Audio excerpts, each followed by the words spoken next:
fiction, science fiction, horror, fantasy, crime, LGBT, thriller.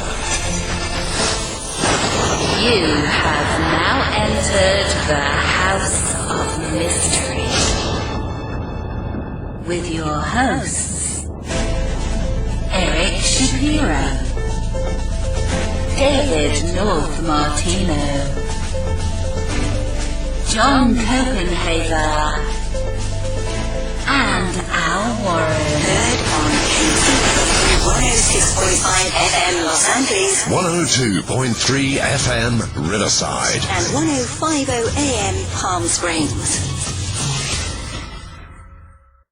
Welcome back into the House of Mystery, and I'm Al Warren. Joining me today, we got Mr. John Copenhaver. How are you doing, John? I'm doing well, Al. How are you? Well, I'm good. I just got back from L.A., and you got back from Albuquerque. Yeah, the big lefty crime. Left Coast crime, yes, indeed. It was a lot of fun.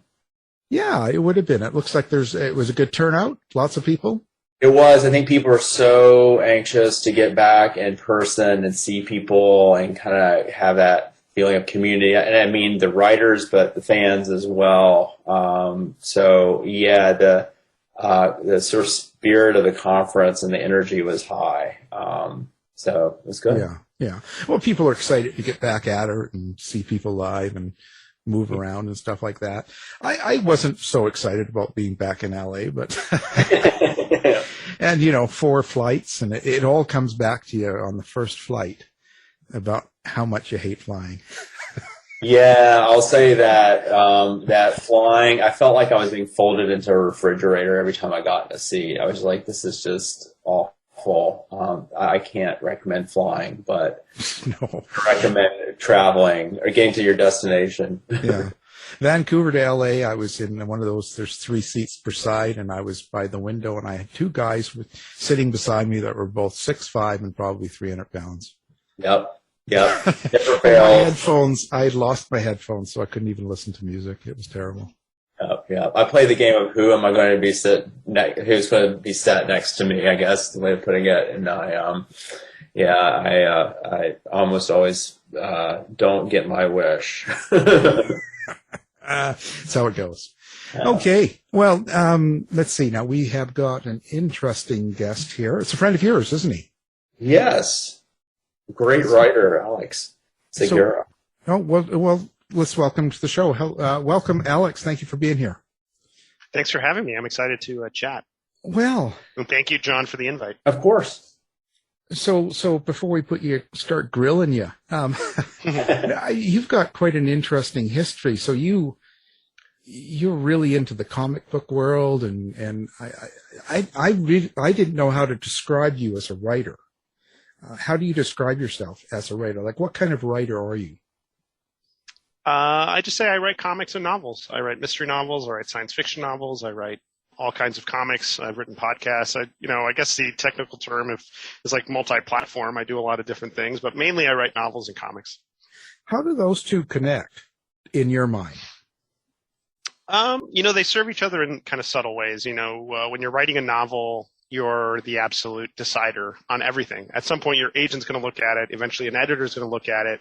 But at that point, you have a novel. You have a full thing, and it's a lot harder to kind of move the iceberg.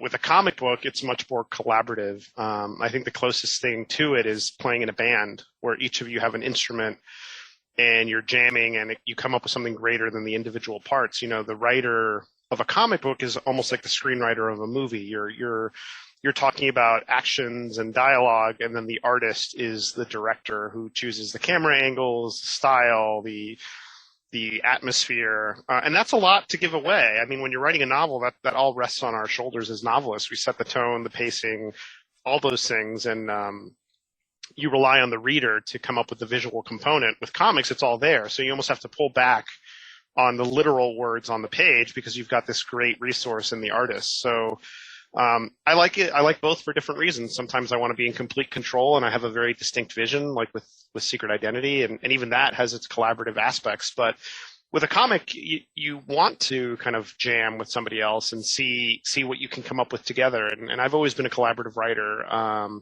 Maybe it's partially because I have a journalism background, so I'm used to like people fiddling with my words, and the ego or isn't really there as much. I'm happy to go back and forth with people. I've written short stories in tandem with other writers, so I guess it's just I'm flexible that way. I'm not saying I'm a unicorn or anything. There's a lot of writers like that, but those are the big differences. And I think they help each other because when I'm writing prose, I'm thinking visually, and that helps me pull back from description. You know, I describe things enough so you as a reader can create your movie in your mind, but I don't over-describe for the sake of just having those details on paper. And with comics, I try my best to make the words I do have count so they feel evocative and complement the art as opposed to just kind of repeating what the art says. You know, sometimes when novelists come in to write their first comics, they tend to overwrite because they're not used to having that resource or having that visual. So they'll say, Tom walked through the door. Well, you don't have to say that because you can literally draw Tom walking through the door. So then what do you say? And that's a whole different kind of skill set. But how do you give that up as a writer? But like if you're a fiction writer, how do you give up that, I guess, control to other people? It's hard. I guess I think, as novelists, you're used to having absolute control. But with comics, you have to go in understanding that you're not in control. And that's almost liberating because you do your part and you pass the baton. Like I'll write the script or the plot. And the plot is just a less detailed version where you're not telling the artist what to draw panel by panel. You're just giving them a general page by page sense of what to do. And that's part of the fun. You kind of let go and see what they come up with. And it's always different from what you expected or what you visualized. And if it's great, it improves upon what you visualize. It makes it something better that you didn't expect.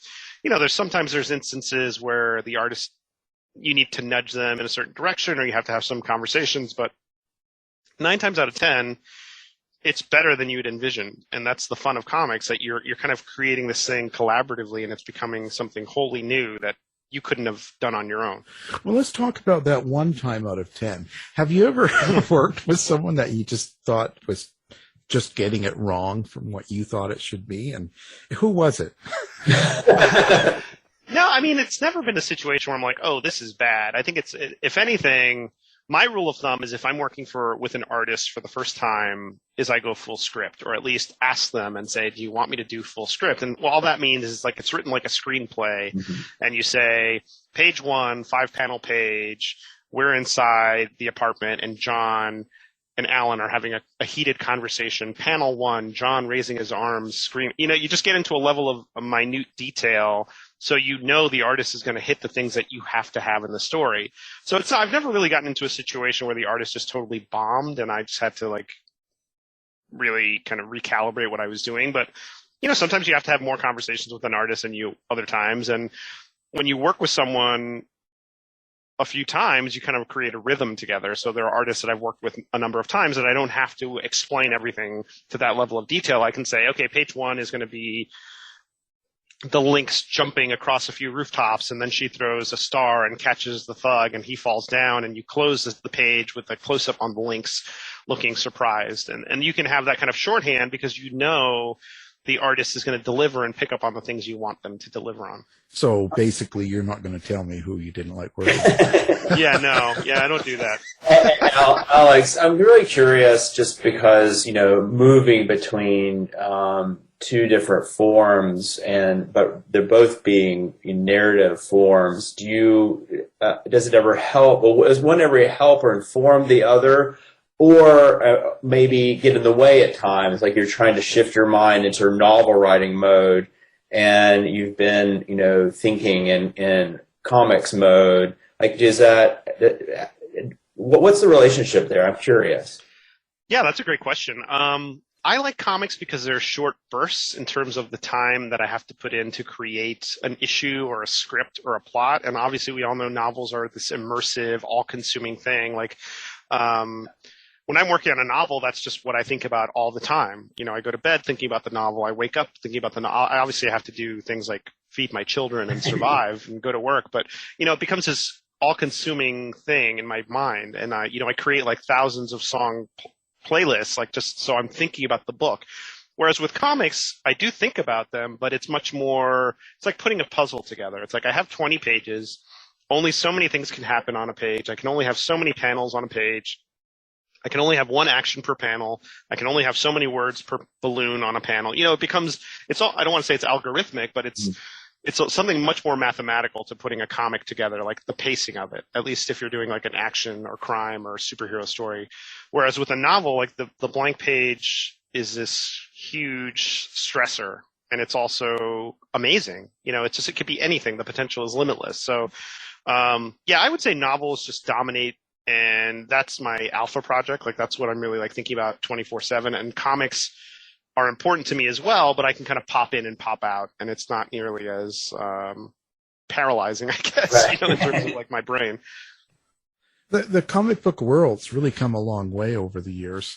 Do you like the way comics are nowadays? Yeah, I mean, I think comics are now considered a medium, which is what it's always been. It's a way to tell stories. And I think a lot of times people just assume they are a genre, like there's superhero comics, when that's actually not true. There's memoir comics, there's crime comics, there's sci-fi comics. And I think people are finally coming around to, and I hate the term literary, but people are understanding comics in a literary way. They're seeing it as just another tool for authors and artists to create stories. And I think you're seeing creators really come to the medium and do amazing things, and they have more options. You don't have to do comics only for Marvel or DC or these kind of established places. You can do them on the web. You can do them, you can print your own comics. You can create, your own stories in your own way. And, the limitations have been removed. And so there's not as many creative shackles. And I think that's really exciting. One thing that this is speaking with my teacher hat, but I see, the use of graphic novels and comics in the English classroom on the rise over the past 10 years.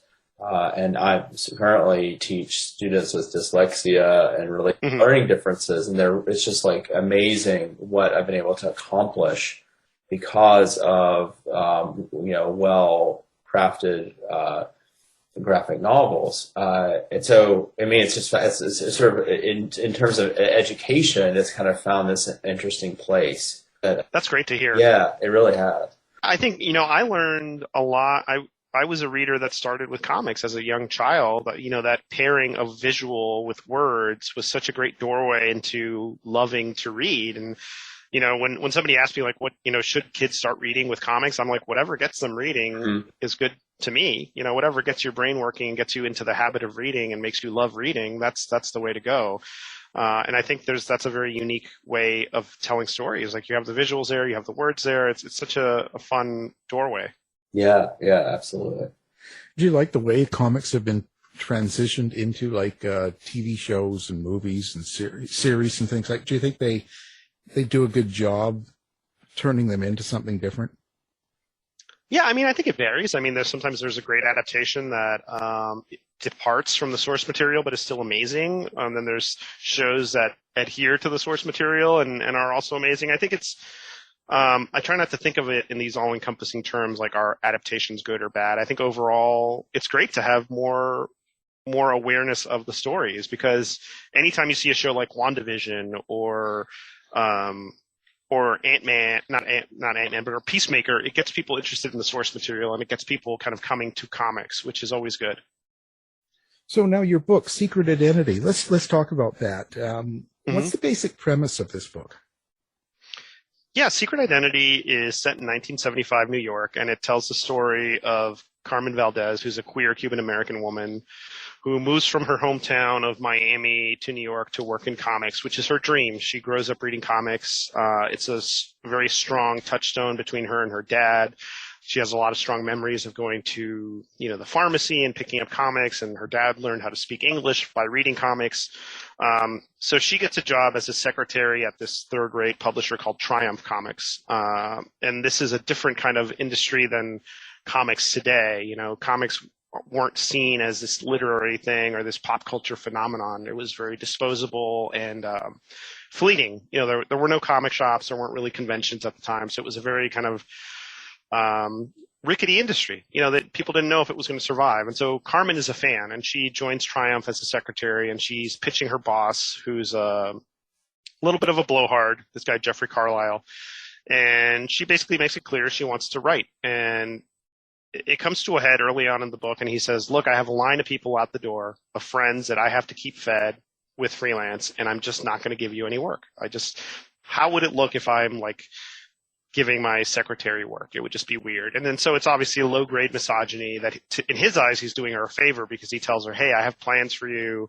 I have great ideas for where your career should go. And she says, I don't want that. I want to write. This is why I came, and I don't see why I can't have this opportunity. And so she goes back to her apartment. She goes through her old comics as kind of like a nostalgic remedy. She's just feeling down. And a younger colleague, this guy Harvey, who's a junior editor at Triumph, appears at her apartment door and says, I've gotten this assignment from Carlisle. He wants me to create the first female superhero for Triumph Comics. I don't know if I can do it by myself. I know you want to write. I know you're a fan. And Harvey is like her smoke break buddy. They talk comics. They're not super close, but they're kindred spirits in terms of their passion for the medium. And so Carmen's smart. She realizes this is not an ideal situation. She sees the red flags, but she does it. I mean, when your dream is dangled in front of you, what are you going to say? I think that's the root of the beginning part of the story. And so they create this character called the Legendary Lynx. Carmen is fully prepared. She's got scripts ready, half done, but ready enough where Harvey can kind of put his touch on it as well. And Harvey then turns in the scripts, and it becomes a huge hit. But then Harvey is murdered, and the scripts were turned in without Carmen's name. And so no one knows Carmen has anything to do with these stories. The character becomes a runaway hit for Triumph, and she's got to basically take on the role of amateur detective to not only figure out what happened to her friend, but to reclaim this thing that was such a big part of her. I think that's really, when I was crafting the story, that was the only thing that I thought could pull Carmen into the role of amateur PI. Having something that's so integral to her being, this character that she held so close, be stolen from her, and that pulls her in. And there's like in the classic noir style, there's a very inquisitive detective trying to figure out what happened to this man. There's an old flame from Miami that shows up and complicates Carmen's life, and that's really the initial setup. So how do you experience your characters? So like Carmen, how do you visualize them? Do you hear her? How does this work for you? It's visual. Yeah. And one thing I also want to note about Secret Identity is that as you're reading Carmen's adventures in prose, you hop into sequences told in comic book form that are drawn by Sandy Jarrell that show you the Legendary Lynx comics. So you kind of see the comic develop as Carmen's story develops, and it's in kind of meta conversation with the prose. But for me, it's always visual. I always think in visual terms of the characters, and I create like these casting documents where I drop in actors that I have in mind for these characters, and that helps me just visualize the story. And that's why I listen to a lot of music, and the music kind of helps me set up, what the different scenes in the book. I can't listen to it while writing, but I do listen to it a lot while thinking about the book. So Carmen showed up to me right around the time I knew my next book was going to be a murder mystery in comics. I kind of knew it would be in the 70s. I didn't know what the plot would be, and then she appeared. And she was just fully formed for me. And I knew that I had to kind of funnel the story through her. And that was a really magical moment, I thought, for me. Did you do a lot of research for this time period? Because essentially you're writing a kind of historical mystery, right? I mean, it could be classified as such. Yeah, I did. I did a lot of research about the time, the political, what was happening in New York at the time, just obviously making sure that what happens on a given day in the book, if something of note was happening, just to, echo that, but also just the vibe of New York in 1975. It was a very different place from New York in 2022. It was in financial ruin. Gerald Ford had just told the city to drop dead. Crime was sky high. And as a country, we were in this post-Watergate malaise. I guess the first feeling of American failure, I guess, if you want to really be broad about it. But also there was a vibrant music scene. So I read a lot of books about the music scene. I read a lot of books about, New York in that time period. One book that particularly stuck out for me was Love Goes to a Building on Fire by Will Hermes. And what he did so well was he basically tracked the music scene in New York in the 70s, but not just like, the punk CBGB stuff, but also Latin music, jazz, the avant-garde, the beginnings of hip hop. And in that description, while he's talking about these different musical moments, you obviously get a sense of the city, what was going on politically, socially. And that was really just a huge resource and really helpful. And yeah, it is a historical novel. I think I had to really I wasn't alive in 1975, so I wanted to really make sure that what the book reflected was as close to accurate as possible. Yeah, I was alive. I wonder so in a way, New York is almost a character you've written. Yeah. I mean, for me, my favorite crime novels, the setting is but almost as important as the main character. Now, so Carmen, how do you get into that mind? How do you create a character that's going to play and sound real when it's someone that's not who you are? Like, this is a completely different type of person living in a different time. Yeah, that's a great question. I think, Carmen and I have a lot of things in common. We're Cuban American, we're from Miami, we both moved to New York to work in comics. There's some parallels there, but we're obviously very different. She's a queer woman, I'm a straight man. I think the best thing, when I decided this was what I was going to write, I knew I would need help, and I knew I would need sensitivity readers. I knew I would have to do a lot of reading on my own to just try my best to evoke this character. But I also, I think a lot of people say sensitivity readers, and they use that as a checkbox, like, oh, I got one, so this is good. And at the end of the day, the ultimate judge is the readers. The readers are going to read it and decide whether you've landed and you've been honest and transparent.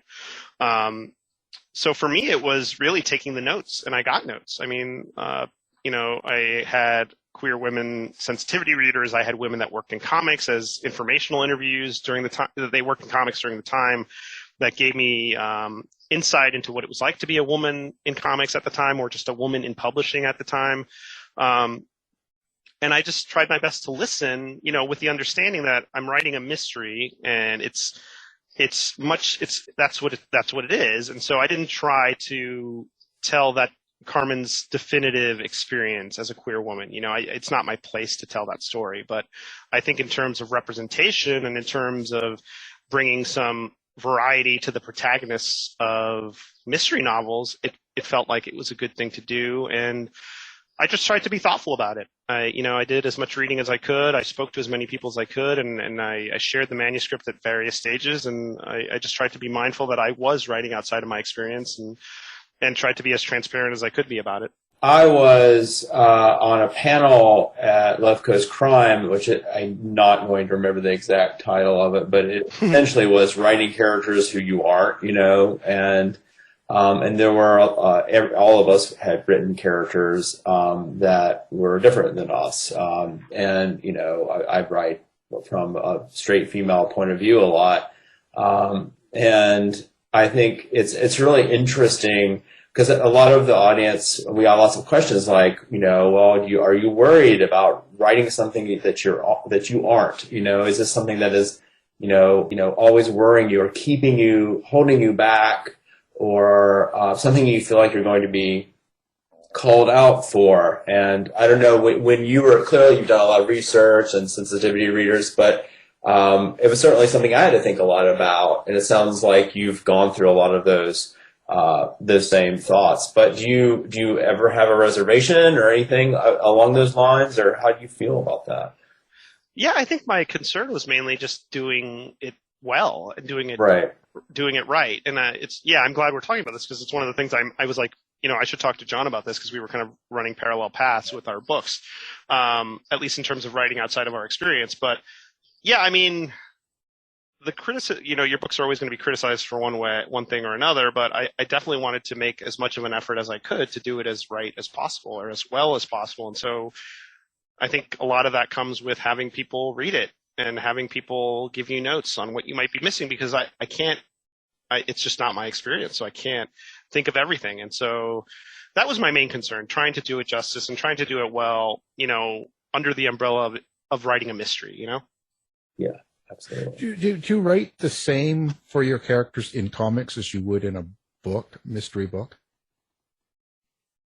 I mean, I think about them and I try to flesh them out the same way. I think it's a different like I said before, it's more collaborative. So when I'm working on a comic, I usually try to loop in the artist and kind of go back and forth, and they can create visuals as we go back and forth and designs, and that's really exciting.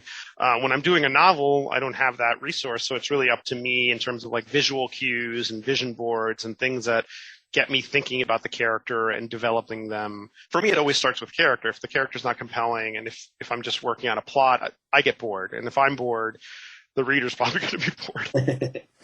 In this story here, do you have like a subtext or some sort of point of view that you're hoping people get by the end of the book?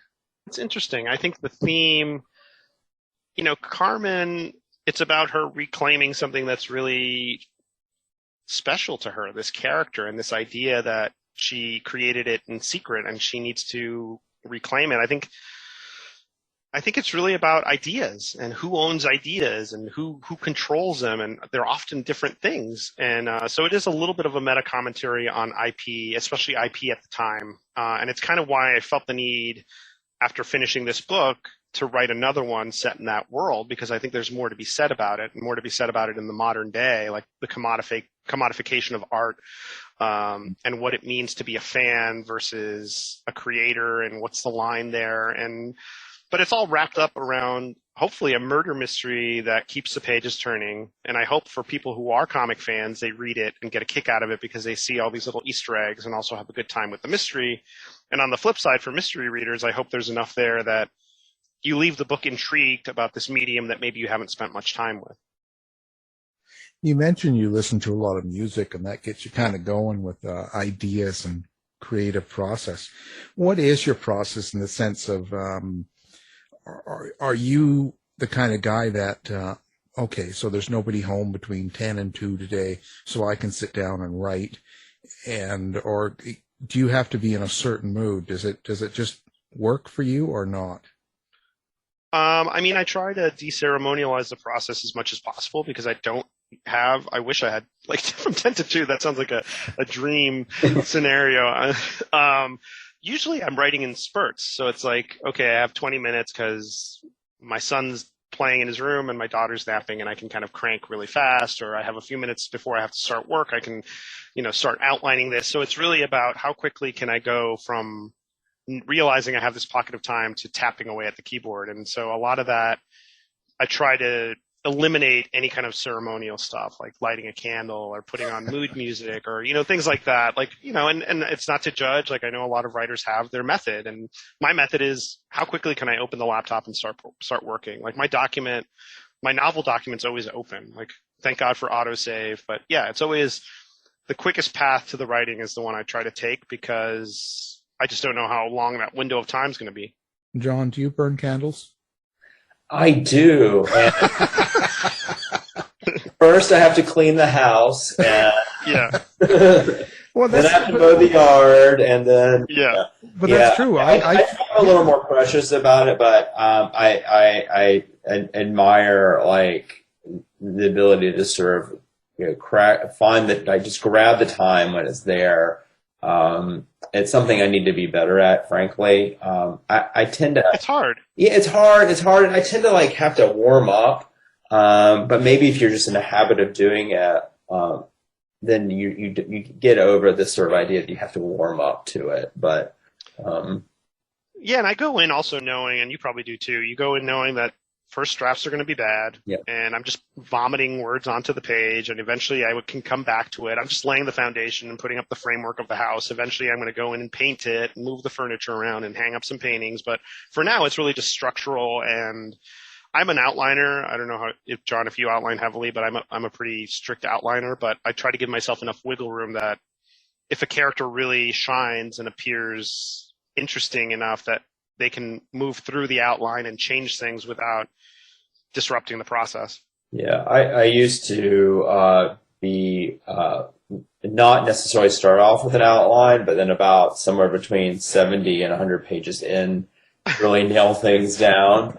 And I used to do that too. I thought I was insane. I was insane, I think. I think it's insane. I outlined the 2 follow-up novels to Savage Kind, and it is a joy to sit down and just be able to think, not worry about all the mechanics, but just write. Right. Yeah, always, allowing myself to go a direction that might crop up, not being a slave to the outline, so to speak. Yeah, I think you kind of set up the tent poles and you know generally where the story's going, because I always have to know how it ends or who the killer is or what the big reveal is going to be. I need that. But, you have these like markers that guide you, but you can veer off and take a detour. There's a character in Secret Identity that shows up in the first third, and she was meant as just kind of this like oracle type character, like hinting that there was more to know about Harvey, and I thought that would be that. And then she just kept showing up, and had I just gone strictly by the outline, she would have never shown up again. But there were these openings, and I thought, well, why not use this character here? And she became this integral part to the final act, which was interesting. Wow. So do you actually hear voices? I don't know if I hear voices. I definitely, I read the books out loud as part of the editing process, but I do try to give each character their own unique sound or their way of talking, and that just comes with the territory. I think I do hear them in my head, but it doesn't ever feel like there's a struggle for control. Well, I always find it is quite different talking to people that writing fiction. In the true crime and nonfiction world that I write in, you don't really get to choose the outcome. You don't really get to choose a lot of the aspects of the character. It's there. You're just learning about them and trying to portray it. You actually get complete control. There's a certain freedom, I guess. Yeah. Definitely. You can craft the story as you see fit, and you can tweak the characters as you see fit. I think one of the challenges with Secret Identity is that I really wanted it to have that sense of verisimilitude, where if you are a comic fan and you see all these name drops and mentions in the book, you could squint and feel like this existed in that time. So that had to do a lot with just factual accuracy, but also making sure the characters didn't seem just like archetypes. Like, Jeffrey Carlisle, who's the CEO of this Triumph company, could have very easily fallen into being like this J. Jonah Jameson or Stan Lee riff, or Doug Detmer. A lot of times people ask, oh, is he supposed to be so-and-so? And I didn't want it to be something where they were easily identifiable as real people. Like, I wanted them to feel unique, and that a lot of that comes from voice and how they behave and how complicated you make your characters. Like, there's no villains in this book. There's a murderer, but I think if you read the book, you kind of, on some level, understand why it even happened, too. That's interesting. It's a really interesting concept. Totally different than what I do. So your process? So you're saying you just sort of spurt and do things. You outline, so you're organized in a sense. You put down on paper. You know where it's going to go.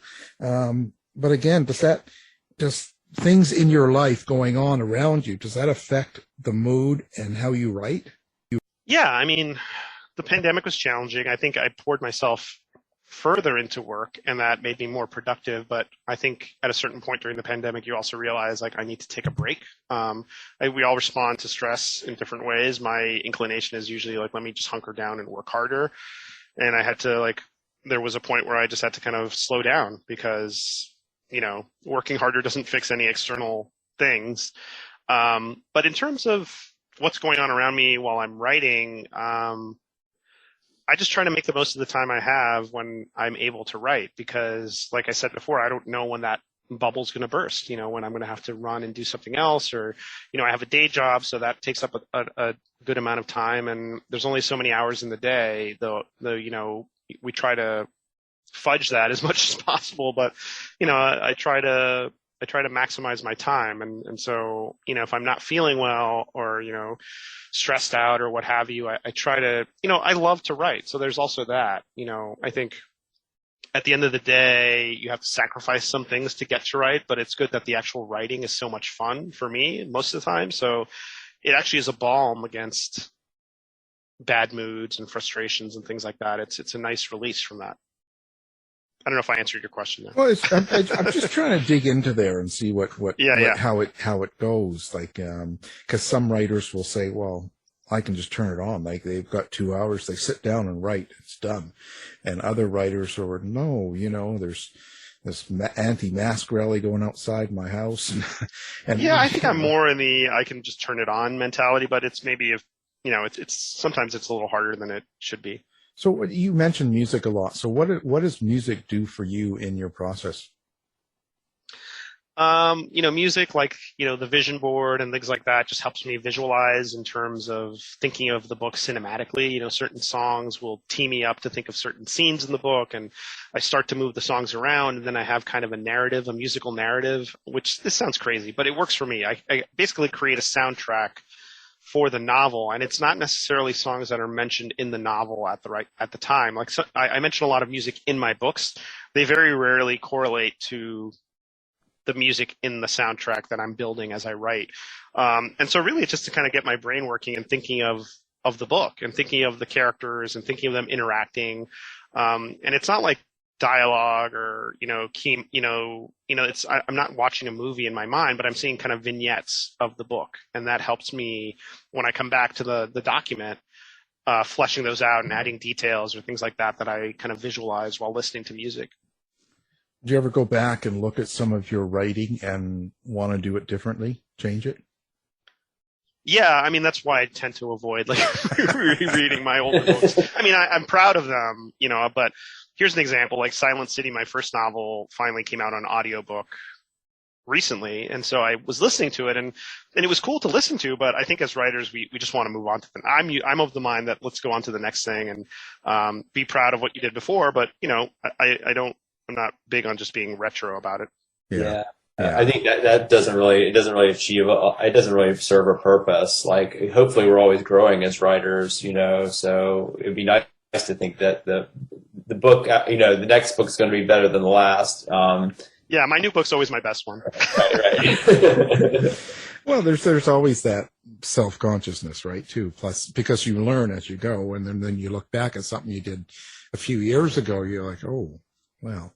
But you'll never, ever end that, You're always going to be able to do. So that's kind of a bad process, I think, kind of. It's also there's nothing you can do. I mean, I don't want to go back and like George Lucas, my earlier novels, and like rework them and re-edit them. Like that to me seems like a flawed initiative. It's there's no win there. The books are what they are, and they're kind of like time capsules of that moment in your career. And it's kind of neat to look at them that way, but yeah, I don't really look at them that at all.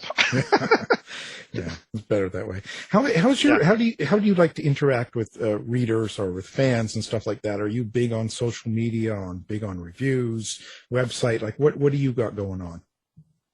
Yeah, I have a website. I have a pretty active Twitter account. I'm kind of weaning myself slowly off Facebook. Just, I think social media as a whole can sometimes be a little overwhelming, but I think Twitter's a lot of fun. In terms of reviews, I forget who gave me this piece of advice, but it's really valuable. Spend as much time on the good reviews as you do on the bad reviews, which is, whenever I get it or whenever authors get a good review, you're on to the next one. You're like, what's the next one? Give me another one. Give me another hit of this like rush.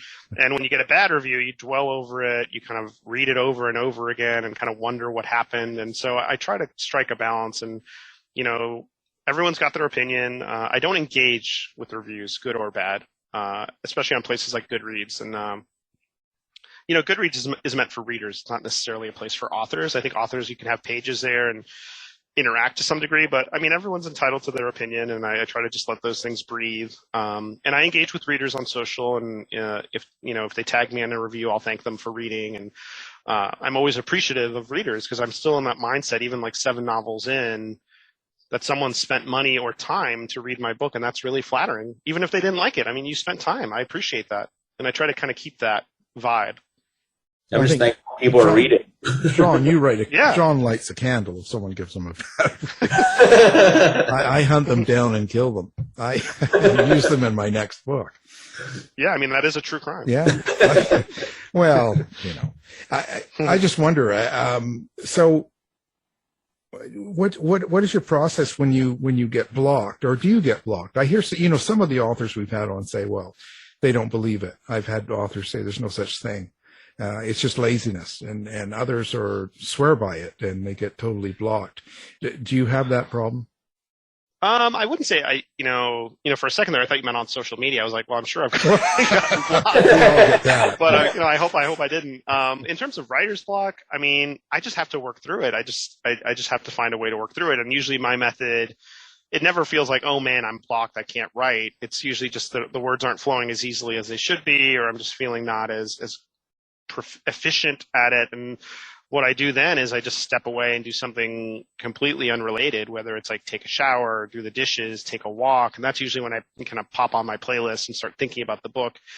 And if things ever get too stressful, I just crack open something I've read and loved, by an author that I really admire. And that just gets me excited about writing. And that makes me not competitive, but want to like add to that chorus, I guess, of writing. It's kind of, John, I'm sure you feel this now coming out of a conference, like just you spend time with other writers and you get jazzed for what we're doing. Yeah. I mean, I think it's why that interaction is really important, not just in terms of marketing or just in terms of community, but it also, I think, gives you some inspiration to and I certainly felt inspired by this last conference. So yeah, I agree. Yeah, I guess, yeah, and part of it is I don't have really the luxury to just not write for an extended amount of time. Like, there's deadlines, there's a lot of projects being juggled, and, you never want the work to come out badly, but I also know if I'm working and writing and revising, it will be good, or it will be okay. So I just need to get to that point, and if that means like taking a walk or, sweeping the floor to just get my mind off something for a second, and that helps. That seems to help in the short term. So who are your inspirations besides John and I? Oh, there's nobody but us. Yeah, that's it. It's just you two. I mean, they're writers that really made me want to write. I read the classics like Raymond Chandler and Dashiell Hammett and, Margaret Millar and Patricia Highsmith. Those are the ones that really are, like Walter Mosley and Jim Thompson, like the books that I would read, and they were just kind of like written by these like legends. But in terms of like people that I've seen and interacted with, George Pelecanos' books were the ones that really showed me you could write a PI novel very steeped in setting with a screwed up character and make it feel different. Writers like Megan Abbott or Laura Lippman, Michael Connolly, and then more modern writers like Kelly Garrett and Sean Cosby, people I'm lucky enough to call friends, Jennifer Hillier.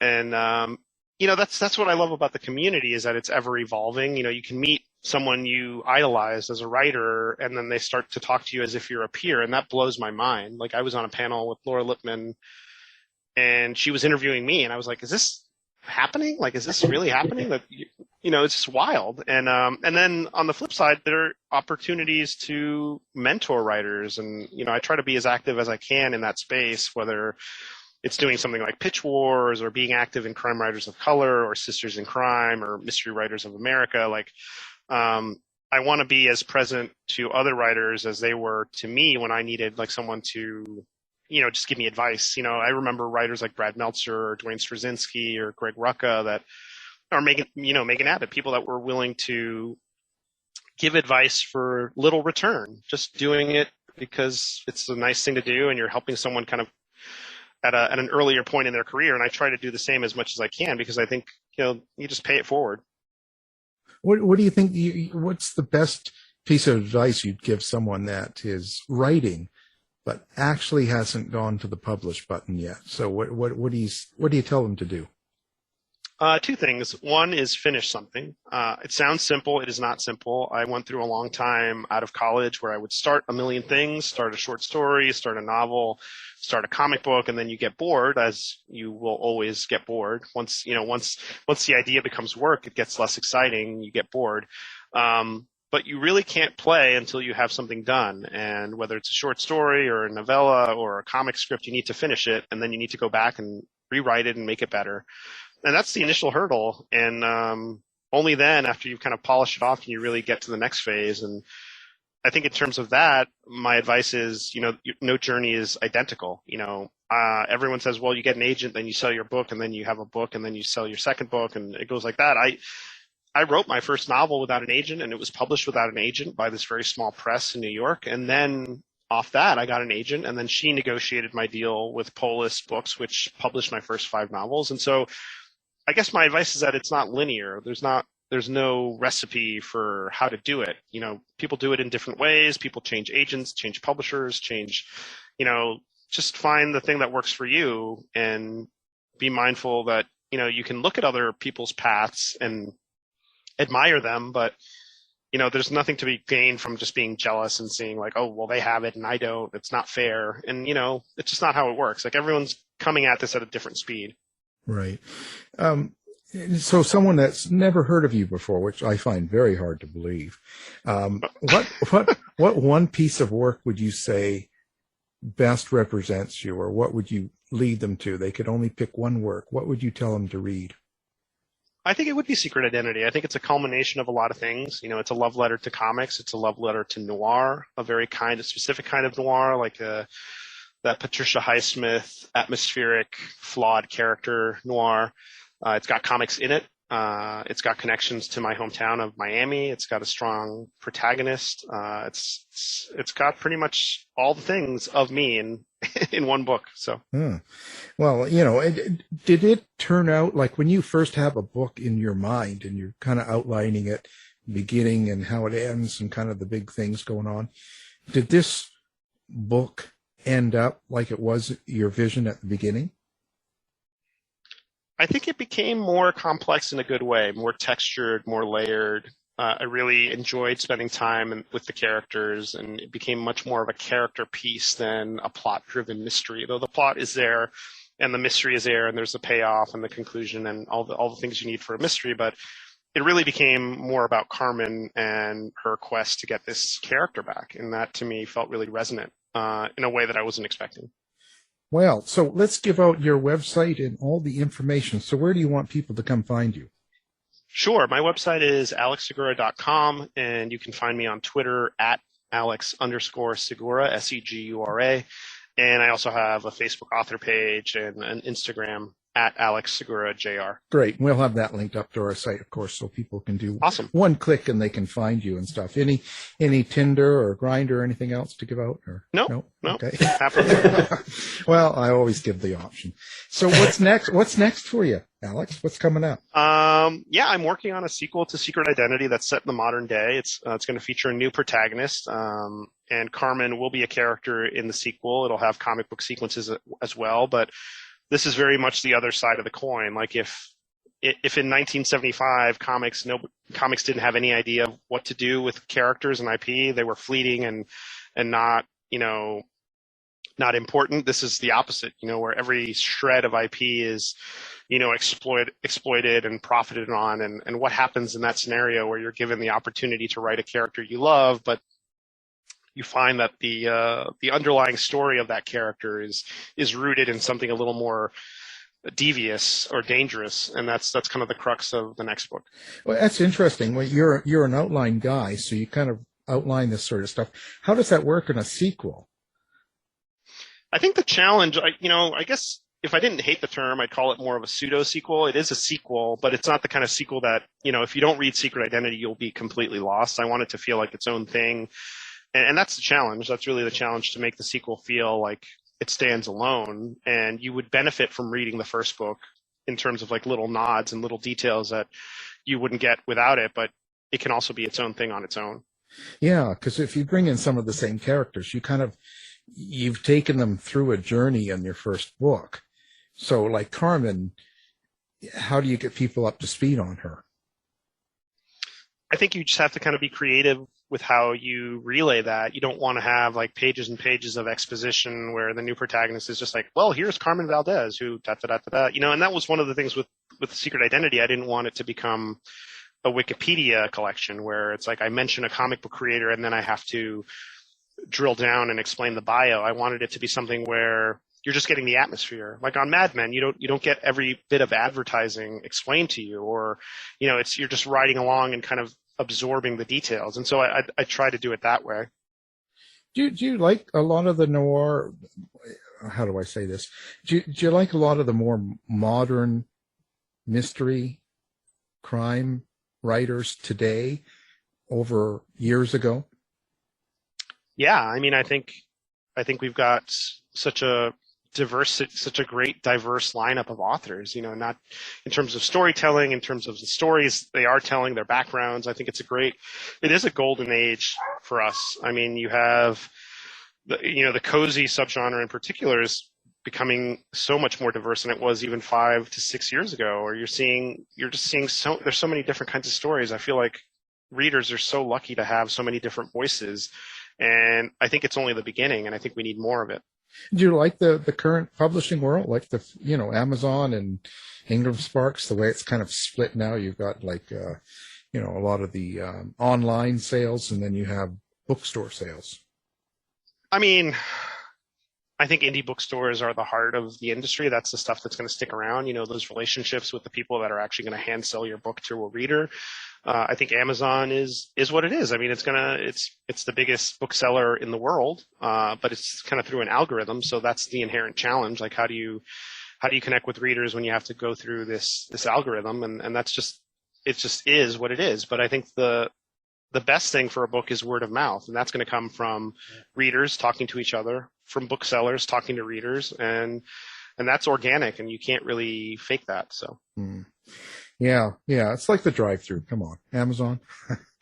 Yeah, I mean, if you know what you want, you can get it there. Yeah, it's the easy way. It's like the accessible, like McDonald's or something, right? It's not. It's just there. So, well, what an interesting guy. Interesting conversation. So. Oh, thanks. Yeah, this was fun. So it's the book we're talking about. Of course, your newest book is called Secret Identity, a novel. So you need to go out and buy this.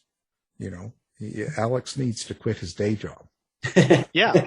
So get out there. Okay. I want everybody out there. Yes. Thank you. Again, thank you very much, Alex Segura. Thank you. Thanks, Alex. Thanks so much for having me. Tired of wasting time trying to decide what to watch on your streaming service? Go to our website and look for the Martino movie reviews. You've been listening to the House of Mystery radio show. To find out more about our guests, hosts, or shows, go to www.houseofmystery.com. Show's over for now. Was it as good for you as it was for me? Well, good night. This has been a production of Something Weird Media. I'll be back.